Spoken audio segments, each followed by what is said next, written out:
होशो हवास में जो लिए गए हमारी जो कोशिश है वो हमारी जो कोशिश है वो, ठीक है, सोची समझी जो हमारे एफर्ट्स हैं उसकी यहाँ पर बात हो रही है। ठीक है, क्लियर है। चलिए 84 वाला क्वेश्चन हम लोग देखते हैं। ये वाला क्वेश्चन हम लोग देखने वाले हैं। यहाँ तक हमने रीडिंग किया, यहाँ से हमको पढ़ना है। देखो क्या लिखा है, today success in our professional life depends on our dash to read. अच्छा, आर डैश टू रीड, अच्छा our dash to read, write and speak well. ठीक, dash to read, write and speak well. तो ये आपका जो है 84 का आपका क्वेश्चन है। देखो एरर, देखो क्या, तो आज की जो डेट है उसमें सफलता जो है हमारे जो प्रोफेशनल जीवन में जो सफलता है वो किस पर निर्भर करती है। ठीक है, वो किस पर निर्भर करती है, डिपेंड्स करती है हमारी डैश पर। किस काम को, डैश टू रीड, तो मतलब यहां पर एडवर्ब आएगा। क्या आएगा दोस्तों, एडवर्ब। क्यों, क्योंकि देखो ये एक्शंस हैं, रीड, राइट, स्पीक, ये सब के सब आपके क्या है, एक्शंस हैं, मतलब ये सब के सब आपके वर्ब्स हैं। तो वर्ब को डिफाइन करने के लिए हम लोग क्या लगाते हैं, एडवर्ब लगाते हैं। ठीक है ना, और एडवर्ब भी लगाते हैं। और कौन सा एडवर्ब भाई, हमारा क्या, हमारा एडवर्ब डैश टू रीड। तो ये पॉजिटिव सेंस में ही बात हो रही है कि भाई निर्भर किस पे करती है हमारी, किस पे निर्भर करेगी। देखो वेराइटी, वेराइटी टू रीड। ठीक है, क्या होगा, वेराइटी टू रीड बोलते हैं, या एजिलिटी टू रीड बोलते हैं, या फिर फैसिलिटी टू रीड बोलते हैं, या फिर एबिलिटी टू रीड, है ना। तो किसकी बात हो रही है यहाँ पर, एबिलिटी टू रीड, है ना, हमारी जो है काबिलियत। ठीक है ना, यहाँ पर किसकी बात हो रही है, काबिलियत की बात हो रही है। एजिलिटी का मतलब होता है चपलता, बहुत ज्यादा चपलता। ठीक है, बहुत ज्यादा, आप बोल सकते हो वोलेटाइल जिसको बोलते हैं, बहुत ज्यादा चपलता, वोलेटाइल, इस सेंस में बात हो रही। तो ये नहीं होगा, हमारा एबिलिटी जो है बिल्कुल सही हो जाएगा। नेक्स्ट क्वेश्चन आप देखो 85 वाला। ठीक है, 85 वाला क्वेश्चन आप देखो, देखो ability to read, write and speak well. ठीक है, विच रिजल्ट्स इन, ठीक है, right, which results in effective communication, जो कि जिसके कारण इफेक्टिव कम्युनिकेशन होता है। आगे देखते हैं, बेरियर्स, है ना, बेरियर्स मतलब कुछ रुकावटें, डैश कम्युनिकेशन, है ना। तो बेरियर्स डैश कम्युनिकेशन, देखो barriers dash communication hinder the communication process, कि जो रुकावटें हैं कहाँ पे, डैश कम्युनिकेशन, वो क्या करती है, कम्युनिकेशन प्रोसेस को रोकती है ना, कम्युनिकेशन प्रोसेस को रोकती है। यहाँ पर आप देखो सभी ये आपके क्या है, प्रीपोजिशन है, ये क्या है आपके, प्रीपोजिशन है। ठीक, तो अब देख लेते हैं, तो प्रीपोजिशन में क्या लगने वाला है कि ऐसे कुछ रुकावटें, बैरियर्स जो होते हैं, अवरोध जो होते हैं, अवरोध जो होते हैं, रुकावटें जो होती हैं, वो क्या करती हैं, कम्युनिकेशन को, जाहिर सी बात है कुछ रोकने की बात हो रही, डैश कम्युनिकेशन हिंडर। हाँ, तो barriers against communication, barriers from communication hinder the communication process, या फिर बैरियर्स बाय, या बैरियर्स टू कम्युनिकेशन। तो बैरियर्स टू कम्युनिकेशन आपका होगा दोस्तों। ठीक है, बैरियर्स टू कम्युनिकेशन, कम्युनिकेशन के जो बैरियर है वो रोकते हैं कम्युनिकेशन की प्रोसेस को। ठीक है ना, ये को के सेंस में हो रहा है, बैरियर्स टू कम्युनिकेशन, कम्युनिकेशन के, ठीक है, जो बैरियर्स हैं या जो अवरोध है वो हिंडर करते हैं, वो स्टॉप करते हैं, है ना, ये अवॉइड करते हैं कम्युनिकेशन की प्रोसेस को। ठीक है ना, वो अवॉइड करते हैं, मतलब हमारा टू जो हमारा प्रीपोजिशन है वो बिल्कुल राइट हो जाएगा दोस्तों। ठीक है ना, टू प्रीपोजिशन हमारा बिल्कुल एक्यूरेट हो जाएगा। नेक्स्ट आप देखें हमारा क्वेश्चन नंबर 11 जो कि किसके लिए है, 86 नंबर के लिए है। ठीक, अब आप देखो क्या लिखा है, communication hinder the process, it is very important to dash these barriers so that the transmission of the message can be smooth। ठीक है, तो ये it is very important to dash, है ना, it is very important to dash, है ना। तो to कुछ ऐसे वर्ब की बात हो रही है, to these barrier, तो ये बहुत इंपॉर्टेंट है कि हम इनको क्या करें, to dash these barrier, तो इनको जाहिर सी बात है इन बैरियर्स को रोकने की बात हो रही है। ये जो रुकावटें हैं, ये जो अवरोध है ना, ये जो हमारे बीच में जो बाधाएं हैं, है ना, उनको किस करने की, उनको बढ़ाने की बात तो हो नहीं रही, उनको कम करने की बात हो रही है। मतलब कोई ना कोई आपका वर्ब आएगा, और टू है, टू के बाद वर्ब का फर्स्ट फॉर्म आएगा, ये तो हमको याद रखना है। टू के बाद वर्ब का फर्स्ट फॉर्म आएगा और आपका एक नेगेटिव सेंस होगा, भाई उसको रोकने की बात हो रही है, उस बैरियर को कम करने की बात हो रही है, ठीक है ना, उस बाधा को, जो बाधा, जो रुकावट जो है उसको जो है कम करने की बात हो रही है, बढ़ाने की बात तो नहीं हो रही है। तो जाहिर सी बात है आपका सबसे पहले तो वर्ब का फर्स्ट फॉर्म आएगा क्योंकि टू है, और वर्ब आपका नेगेटिव सेंस में आएगा। ये देखो स्ट्रेंथन मतलब उसको और ताकत देना, ये आपका पॉजिटिव सेंस का वर्ड है, ठीक है ना, किस सेंस का है, पॉजिटिव का, ये नहीं होगा। ओवरकम, हाँ ये हो सकता है, उससे उभरना, है ना, ओवरकम करना मतलब उससे उभरना, या फिर to get rid of, to get rid of, है ना, इस तरीके का सेंस आ रहा है। टू क्रिएट, क्रिएट बनाना, कुछ नया निर्माण करना, ये आपका पॉजिटिव है। टू सक्सीड, सफल होना, ये आपका पॉजिटिव है, ठीक है। तो टू सक्सीड, उनमें इन बैरियर्स में सफल होना, इन बैरियर्स का निर्माण करना, है ना, या इन बैरियर्स को और पावरफुल बनाना, या फिर इन बैरियर्स से उभरना, ओवरकम करना, तो बी वाला जो है हमारा बिल्कुल सही हो जाएगा दोस्तों, ओवरकम हमारा राइट आंसर है, ठीक है। नेक्स्ट क्वेश्चन आप देखें, क्वेश्चन नंबर 12 हमारा जो है, इसमें हमको करेक्टली स्पेल्ड वर्ड्स चाहिए, ठीक है ना, करेक्ट स्पेलिंग का। चलिए, तो ये हमारा स्पेलिंग का एरर है, ठीक है ना, ये हमारा स्पेलिंग एरर है, और इस क्वेश्चन में कोई 3 जो हमारे वर्ड्स हैं, ठीक है, वो हमारे रॉन्ग स्पेलिंग वाले हैं, और एक जो वर्ड है वो आपका करेक्ट स्पेलिंग का आपका वर्ड है। हमको पता करना है भाई स्पेलिंग किसकी करेक्ट है और किसकी रॉन्ग है। देखो एग्जॉस्ट ये वर्ड है और इसकी स्पेलिंग रॉन्ग है, क्योंकि इसकी जो स्पेलिंग होती है करेक्ट वो होती है EXHAUST,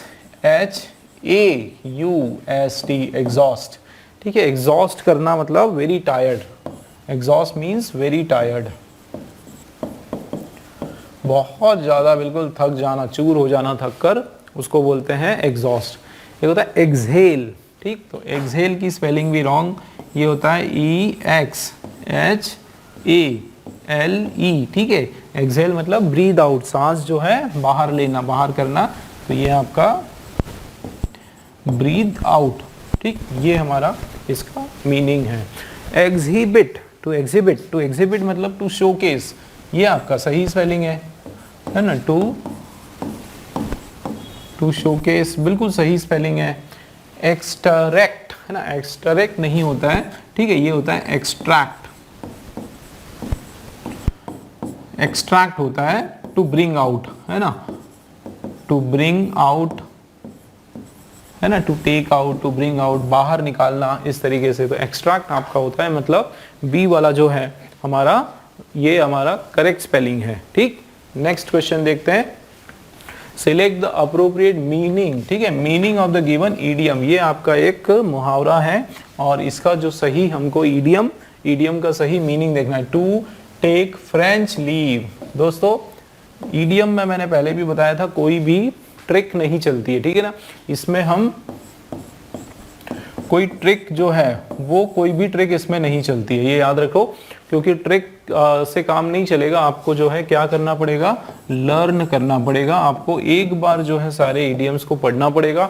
अगर एक बार आपने कहीं पर पढ़ लिया है कि इसका मीनिंग ये होता है, इससे सिमिलर है, तो आप कभी नहीं भूलोगे, है ना, ये तो गारंटी है, आप कभी नहीं भूलोगे, बहुत ईजी है, पर आपको कम से कम एक बार तो उसको गो थ्रू करना है, ठीक है, उसके थ्रू उसको एक बार तो नजर से निकालना है। चलिए, क्या होता है to take a French leave, है ना, फ्रेंच के जैसे छुट्टियां लगाना, तो फ्रेंच वाले लोग कैसे छुट्टियां लेते हैं, तो इसका सीधा सीधा मीनिंग होता है to leave without any intimation. French में जो लोग हैं बिना इंटीमेशन दिए, बिना लीव एप्लीकेशन दिए तुरंत छुट्टी पे चले जाते हैं और लंबा और कोई आने का ठिकाना नहीं होता है, इस तरीके से कहा जाता है, ये कहावत है, ठीक है। तो इसका फ्रेंच लीव का मतलब होता है to leave without any intimation, बिना किसी प्रायर इंफॉर्मेशन इन्फॉर्म किए छुट्टी पे चले जाना, उसको बोलते हैं to take a French leave, है ना।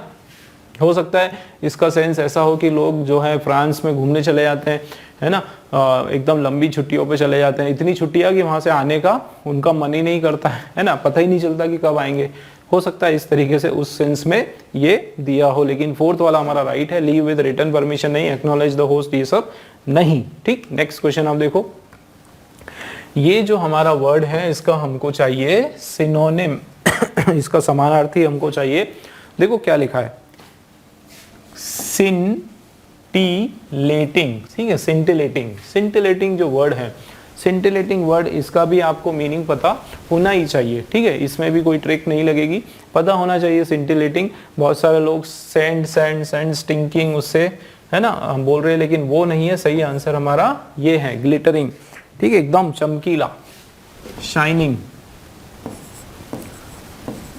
एकदम चमकदार जो है, चमकदार, एकदम चमकेला, बिल्कुल एकदम ब्लिस्टरिंग जिसको बोलते हैं, शाइनिंग हो गया, ब्लिस्टरिंग हो गया, ठीक है, बिल्कुल चमकीला जो है, उस सेंस में ये इसका मीनिंग होता है सिंटिलेटिंग, ग्लिटरिंग, एकदम चमकदार, ठीक, सितारे तारे जैसे चमकते। स्टिंगिंग का मतलब होता है स्मेलिंग, बदबू आना, है ना, उसके सेंस में बहुत, जैसे कचरा जो है, वेस्ट जो गार्बेज वगैरह है वो स्टिंग मारता है ना, बोरिंग, बोर करता है। फ्लैटरिंग, फ्लैटरिंग मतलब एकदम फ्लैट, उड़ना, उड़ने के सेंस में फ्लैटरिंग, आई थिंक जो बर्ड्स फ्लैटर होते हैं ना, तो ये फ्लाई के सेंस में आपका कुछ आ रहा है मीनिंग, ठीक है, तो आपका ये जो है ए वाला ग्लिटरिंग जो वर्ड है बिल्कुल राइट हो जाएगा। चलिए नेक्स्ट क्वेश्चन आपके सामने है, select the word which means the same as given group of word, ठीक, अच्छा, सो सब ये इसका आप बताओ, इससे सिमिलर बताओ, something that can not be heard, ऐसी कोई चीज जो सुनी ना जा सके, है ना, that can not be heard. तो देखो ऑडिबल का मतलब हर्ड, ऑडिबल मतलब सुना जा सके, जो नहीं सुना जा सके तो वो इनऑडिबल, क्या हो जाएगा आपका, इन ऑडिबल, ठीक है। एक होता है इनफॉलिबल, तो फॉलिबल जो होता है वो फॉल्ट, बिना जो जिसकी गलती ना हो, इनफॉलिबल मतलब विदाउट मिस्टेक, इसका मीनिंग आ रहा है विदाउट मिस्टेक के सेंस में, ठीक है ना, विदाउट मिस्टेक के सेंस में इसका बात हो रहा है ना, तो इररिवोकेबल, है ना, तो रिवोकेबल, रिवोकिंग का इसका मतलब जो बिना गुस्सा दिखाए, है ना, टेम्पर से समथिंग रिलेटेड है, टेम्पर, विदाउट टेम्पर, बिना गुस्से के, इस तरीके उससे रिलेटेड कोई वर्ड है, ठीक है, ये इररिवोकेबल। ऑडिबल जो सुनाई दे, तो इनऑडिबल जो है जिसको something that can not be heard, जो सुना ना जा सके, वो आपका इन ऑडिबल होता है, ठीक है।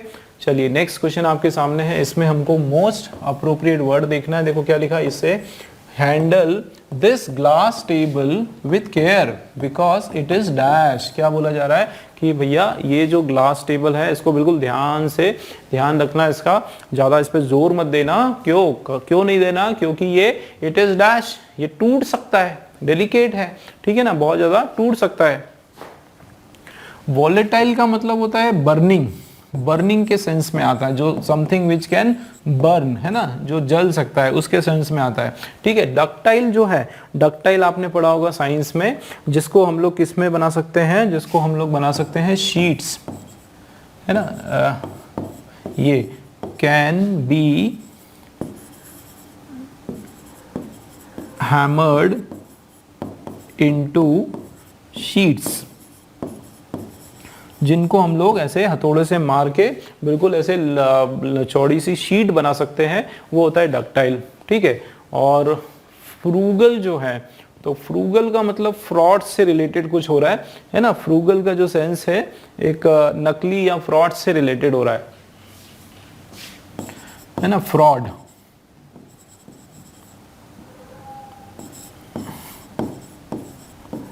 फ्रॉड से रिलेटेड कुछ हो रहा है ना। फ्रेजाइल जो वर्ड होता है वो हमारा यहाँ पर है, एक डेलिकेट बोल सकते हो आप उसको, डेलिकेट, है ना, या something which can be easily, which can be easily broken, कोई ऐसी चीज जो आसानी से टूट जाए उसको बोलते हैं फ्रेजाइल। ठीक है, तो यहाँ पे फ्रेजाइल जो वर्ड है वो हमारा बिल्कुल करेक्ट है। ठीक है ना दोस्तों, फ्रेजाइल वर्ड हमारा बिल्कुल राइट हो जाएगा। चलिए नेक्स्ट हम देखते हैं next question, select the correctly spelled word. Correct spelling वाला वर्ड हमको देखना है। चलिए वापस से स्पेलिंग आ गया हमारा। इसमें बताओ क्या स्पेलिंग गड़बड़ है। इसमें आपका डबल एल नहीं आएगा, ठीक है ना, सिंगल एल आएगा। ह्यूमिलिएशन, UMILIATION, ह्यूमिलिएशन मतलब जुल्म होना, प्रताड़ना। प्रताड़ित जो होते हैं ना, प्रताड़ना, उसको बोलते हैं ह्यूमिलिएशन, बहुत ज्यादा किसी को प्रताड़ित करना। ठीक। सरकाज़म, सरकाज़म का मतलब होता है एक व्यंग, एक तरह से व्यंग्य, है ना, कि जो बोलते कुछ और है और उसका मीनिंग कुछ और निकल कर आता है ना, उसका मीनिंग अपोजिट होता है। और अच्छा स्पेलिंग हम देख रहे हैं तो सरकाज़म, सरकाज़म की स्पेलिंग बिल्कुल करेक्ट है, इसकी स्पेलिंग रॉन्ग है। बुके की स्पेलिंग BOQUET, डबल TE, मतलब यहाँ पे आपका डबल T है जो वो नहीं आएगा, डबल T नहीं आएगा, सिंगल T आएगा, ये आपका रॉन्ग हो गया। ठीक है, रिटेलिएट की स्पेलिंग आपकी रॉन्ग हो गई। क्या स्पेलिंग है? LIAT। ठीक है, रिटेलिएट का मतलब होता है वापस से बदला लेना। रिटेलिएट मतलब बदला लेना, प्रतिशोध लेना, ये सेंस में आ रहा है। ठीक है, और बुके पता ही है, फ्लावर का जो बुके होता है उसकी बात हो रही है। ठीक है ना। चलिए नेक्स्ट क्वेश्चन आप देखें। करेक्ट एंटोनिम इसमें देखना है दोस्तों, है ना, सिनोनिम नहीं, इसका समानार्थी शब्द नहीं, इसका विपरीत शब्द, इसका अपोजिट हमको देखना है। तो सबसे पहले तो आपको इसका मीनिंग पता होना चाहिए। एक्सोडस, दोस्तों एक्सोडस का मतलब होता है डिपार्चर। क्या मतलब होता है?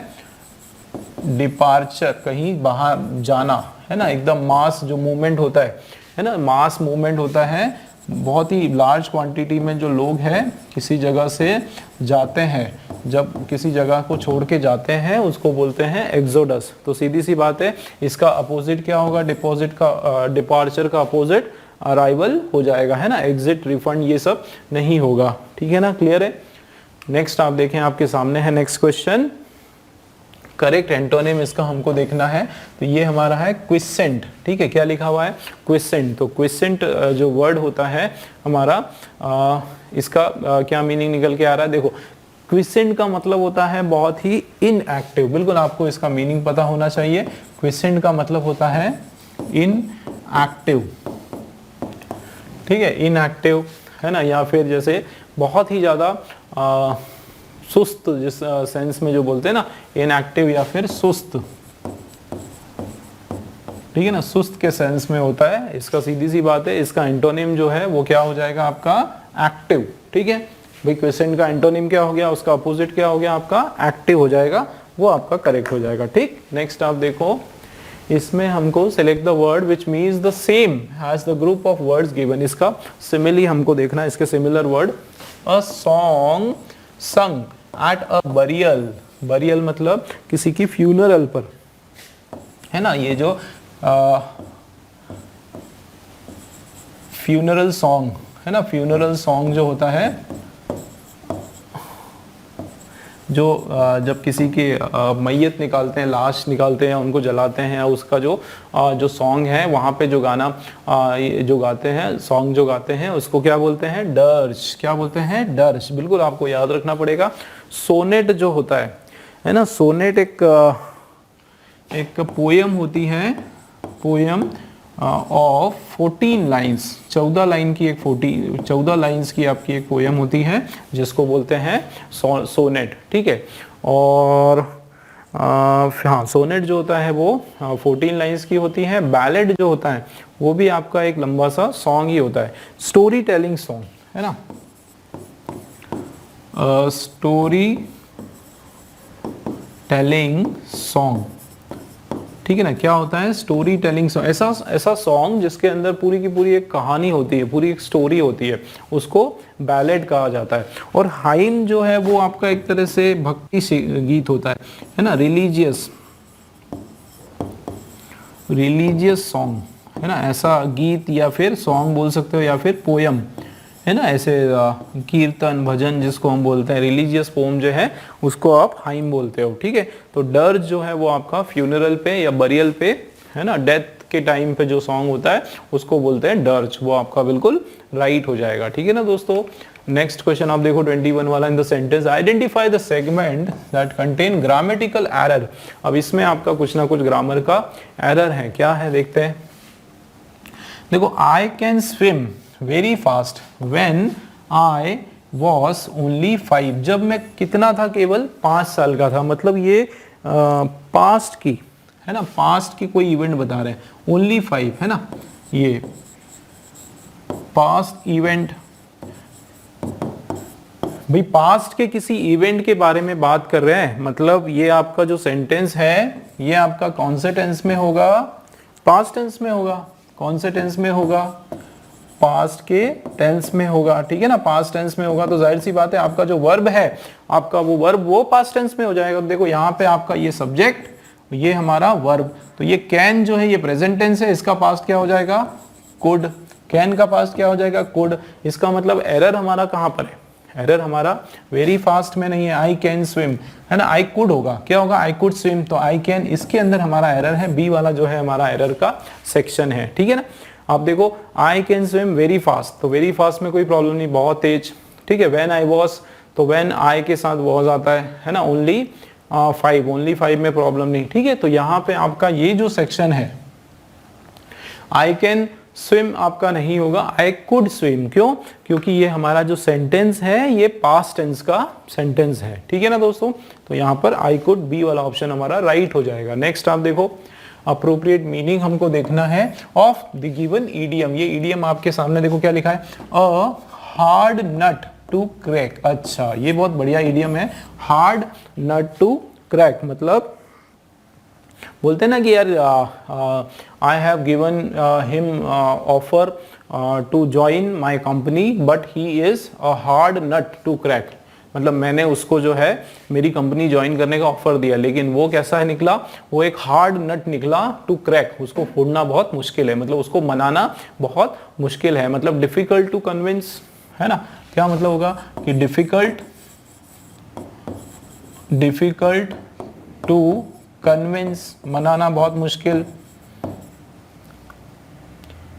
ठीक है, उसको मनाना जो है बहुत मुश्किल है, difficult to convince.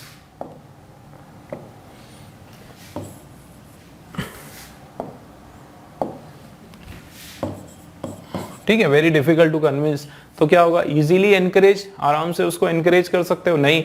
Easily disappoint, उसको नाराज कर सकते हो, नहीं। डिफिकल्ट प्रॉब्लम या नॉट रिस्ट्रेंड, देखते हैं तो क्या होगा, select the appropriate, a hard nut to crack, तो इजीली एनकरेज, ही इज, हाँ वो तो नहीं होगा। इजीली डिसअपॉइंटेड, बहुत जल्दी उसको बुरा नहीं। A difficult problem, a hard nut to crack, not restrained, है ना। तो ये हम, इसका जो राइट क्लोज मीनिंग है वो ये हो सकता है, क्या, अ डिफिकल्ट प्रॉब्लम, एक कठिन, है ना, डिफिकल्ट टू कन्विंस के सेंस में भी आ सकता है। आप किसी सम को बोलोगे हार्ड नट टू क्रैक, है ना, जैसे एक एग्जांपल मैं लेता हूं, है ना, I can't solve this sum, it is a hard nut to crack, है ना। इस तरीके से मैं बोल सकता हूं कि मैं इस सम को, इस प्रॉब्लम को जो है सॉल्व नहीं कर सकता, क्यों, क्योंकि ये हार्ड नट टू क्रैक है, ये बहुत डिफिकल्ट है, बहुत कठिन है, तो इस सेंस में भी आ जाएगा, मतलब आपका ये बिल्कुल सही है, ठीक है ना। नॉट रिस्ट्रेन का मतलब होता है नॉट डिफिकल्ट, है ना, उस तरीके से यहाँ पे सेंस आ रहा है, तो ये तो होगा नहीं, ठीक है, तो ये हमारा सी वाला राइट हो गया। नेक्स्ट आप देखो 23 वाला, select the most appropriate option to substitute the underline segment in the given sentence. If no substitution is required then select no improvement. ठीक, तो ये जो आपका अंडरलाइन जो आपका सेंटेंस है, पार्ट है, उसमें हमको देखना है कि कुछ इंप्रूवमेंट की जरूरत है या नहीं है। ठीक है, तो ये आपका फ्रेज इंप्रूवमेंट का क्वेश्चन है। ठीक है, क्या लिखा है, the captain as well as players were responsible for winning the trophy। तो यहां पर आप ध्यान से देखो, द कैप्टन दिया हुआ है, उसके साथ में क्या दिया है, एज वेल एज दिया है। ठीक है, एज वेल एज दिया है, प्लेयर्स पर रिस्पॉन्सिबल, वो लोग रिस्पॉन्सिबल हैं किसके लिए, विनिंग द ट्रॉफी। चलिए दोस्तों, तो यहां हमारा एक रूल आ गया। ठीक है ना, यहां हमारा एक रूल आ गया। रूल है हमारा, सपोज नाउन वन है, उसके बाद कुछ आपके कंजंक्शंस है।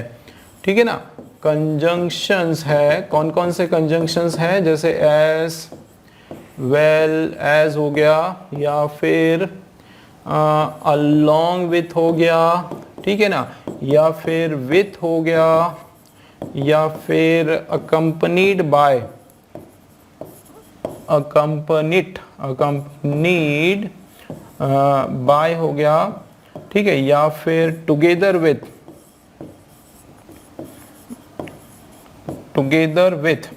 ठीक है, इस तरह के कोई भी आपके कंजंक्शंस आ गए, और उसके बाद ध्यान देना दोस्तों, उसके बाद आपका नाउन टू आ गया।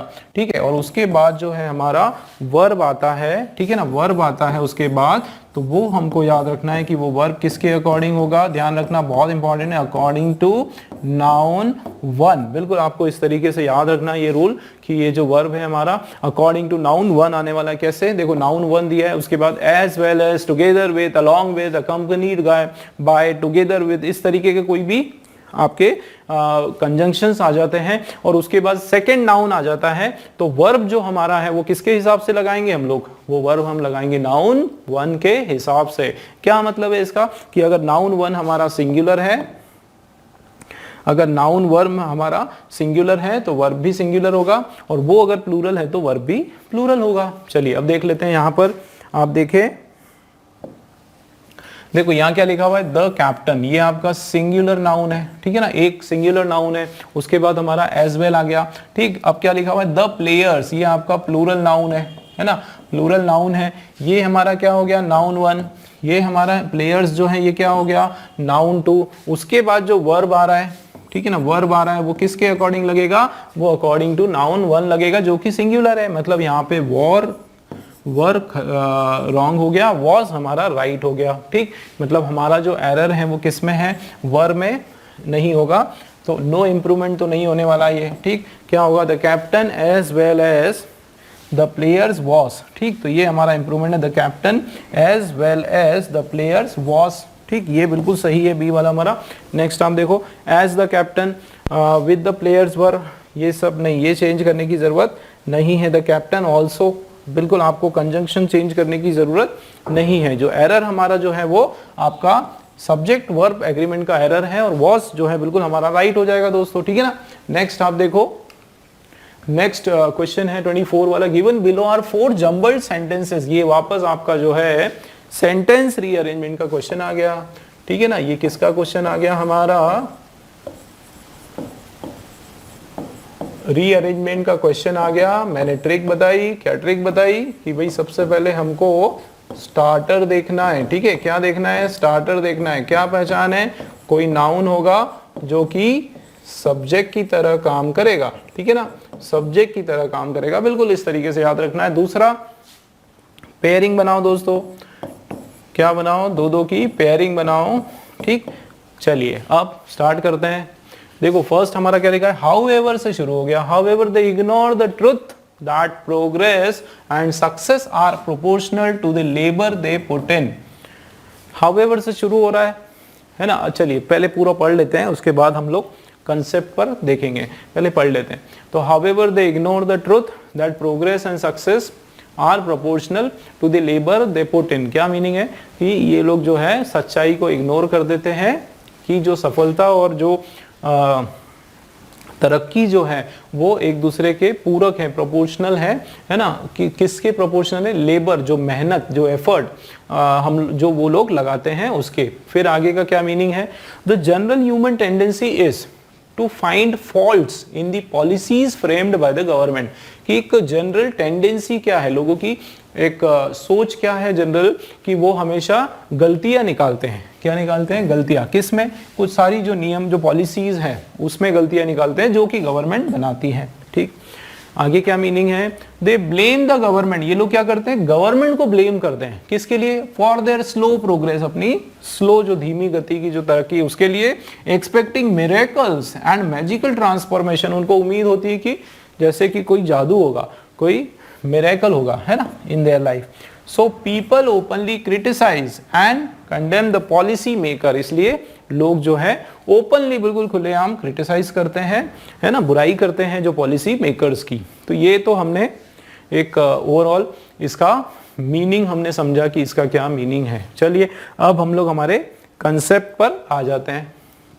सबसे पहले दोस्तों मैंने बताया था, ये देखो, ये हाउएवर आपका क्या है, कंजंक्शन है, ठीक है ना, क्या है, कंजंक्शन है। तो इससे हमारे स्टार्टर तो नहीं होगा, इससे हम हमारा पूरा पैसेज की स्टार्टिंग तो करने वाले हैं नहीं, मतलब ए आपका शुरू में नहीं होगा। ठीक, ए हमारा जो है शुरू में नहीं होगा, डी वाला ऑप्शन क्रॉस आउट हो गया।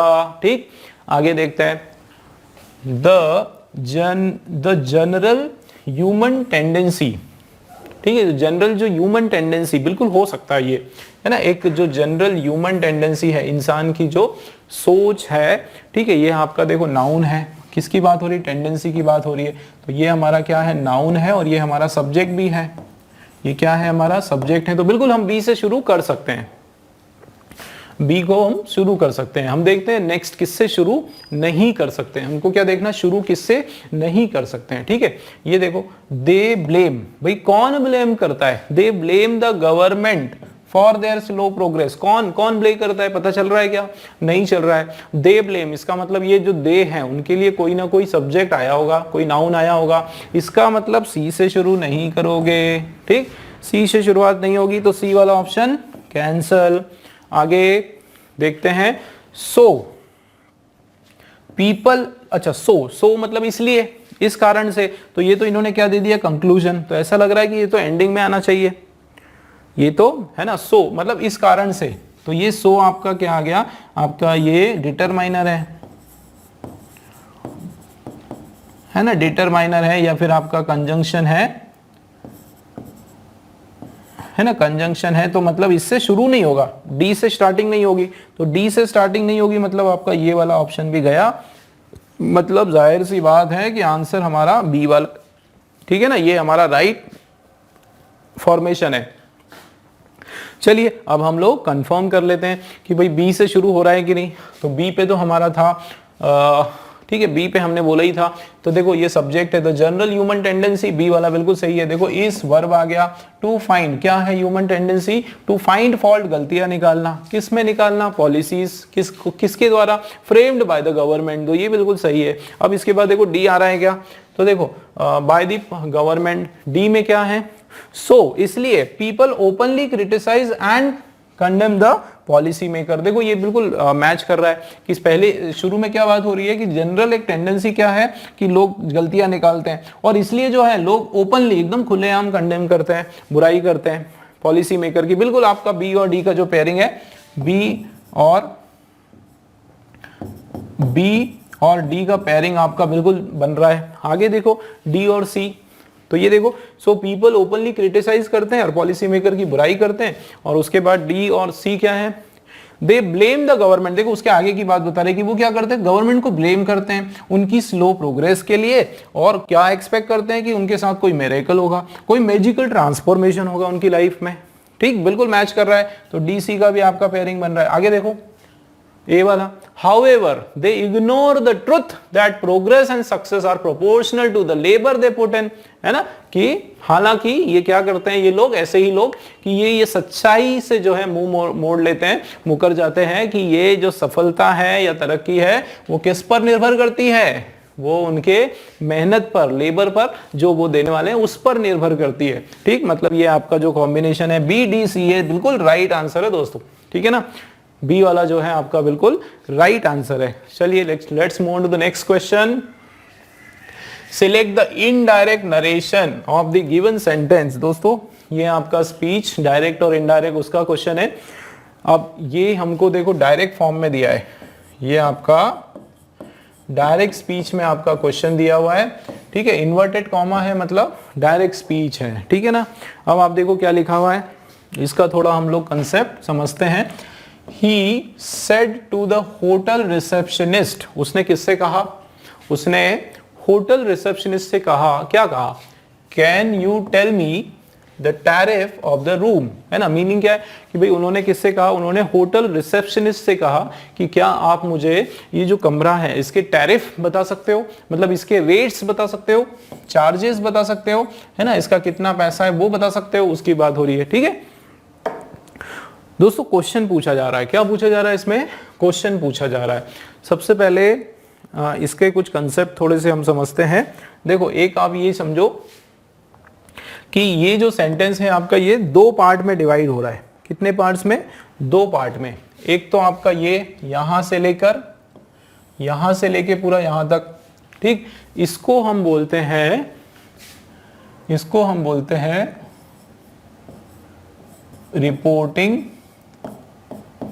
Reporting verb. क्या कहा जाता है इसको, रिपोर्टिंग वर्ब। जो इन्वर्टेड कॉमा के बाहर होता है वो आपका रिपोर्टिंग वर्ब कहलाता है। ठीक, और यहां से लेकर यहां तक जो है ये आपका होता है रिपोर्टेड स्पीच। क्या बोलते हैं इसको, रिपोर्टेड स्पीच। क्यों, क्योंकि ये किसी के द्वारा डायरेक्ट कही गई बात है, कोई स्पीच है ना, तो इसलिए रिपोर्ट किया गया स्पीच, उसको इसलिए हम लोग उसको रिपोर्टिंग स्पीच बोलते हैं। चलिए तो हम लोग एक इसका कॉलम बना के समझते हैं थोड़ा। ठीक है, ये हमारा डायरेक्ट का और ये हमारा जो है इनडायरेक्ट का। ठीक, अब आप देखें इस पर्टिकुलर क्वेश्चन की अगर मैं बात करूं, यहां देखो क्या लिखा है, कैन, एक इंट्रोगेटिव फॉर्म में है। ठीक है, किसके फॉर्म में है,